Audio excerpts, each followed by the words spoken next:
आज हमारे क्लिनिक में एक यंग कॉलेज स्टूडेंट आए थे जिनको कबड्डी खेलते समय हाई इम्पैक्ट स्पोर्ट्स इंजरी हो गई थी। पेशेंट पहले भी डॉक्टर्स को दिखा चुके हैं और एमआरआई रिपोर्ट भी साथ में लेकर आए थे। पेन मैनेजमेंट के लिए इन्हें कहीं से रिलीफ नहीं मिल रहा था, तो हमने इनसे बात की, फिजिकल एग्जामिनेशन किया और एमआरआई रिपोर्ट देखकर ये पता चला कि ये पेशेंट का हिप डिसलोकेशन हो गया है और हिप डिसलोकेशन की वजह से ही इनकी मसल में काफ़ी सूजन है, मसल में वीकनेस है और इनकी साइटिक नर्व में भी एडिमा होने की वजह से इरिटेशन हो रहा है। हिप डिसलोकेशन में अक्सर पेशेंट की फीमर अपने सॉकेट से बाहर निकल जाती है।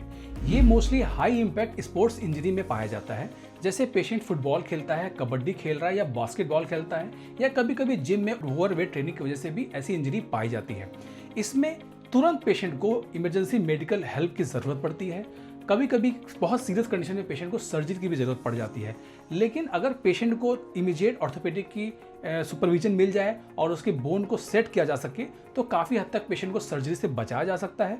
उसके बाद अगर उस पेशेंट फिजियोथेरेपी की हेल्प लेता है तो प्रॉपर स्ट्रेंथनिंग एक्सरसाइज और उसकी मसल का कोऑर्डिनेशन मेंटेन करने से वो वापस अपने स्पोर्ट्स की तरफ फिर से लौट सकता है और हम लोग फिजियोथेरेपी में इसका बहुत अच्छे से इलाज कर सकते हैं। तो अगर आपको ऐसी समस्या है तो एक बार आप अपने कुशल फिजियोथेरेपी से ज़रूर सलाह लें। वैसे तो पेशेंट ऑर्थोपेडिक ट्रीटमेंट पहले ही काफ़ी ले चुके हैं।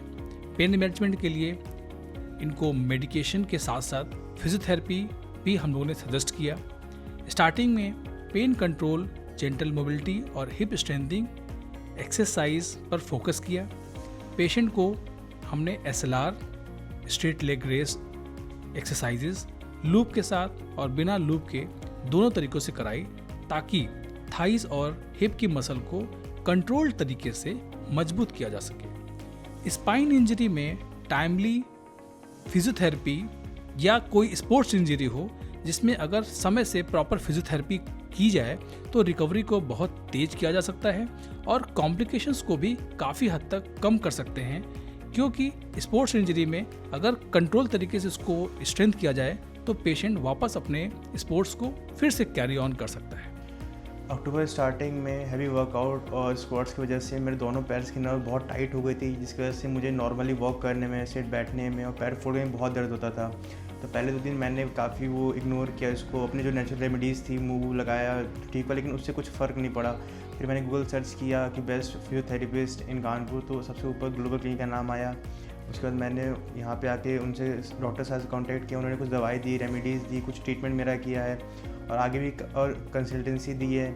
दवाइयों की वजह से मेरा लगभग 80% दर्द कम हो गया है और उन्होंने कहा है कि अगर ट्रीटमेंट रेगुलर आप कराते रहेंगे तो विदिन 1 वीक आप मेरा वो भी ठीक हो जाएगा, पूरा 100% मेरा रिकवरी हो जाएगी। और कुछ एक्सरसाइज दी है कि उसको रेगुलर करते हैं जिससे कि आपको फ्यूचर में आगे पेन ना हो। तो मैं सजेस्ट कर सकता हूँ कि ये one of the best clinic है फॉर फिजियोथेरेपी एंड कायोप्रैक्टरी।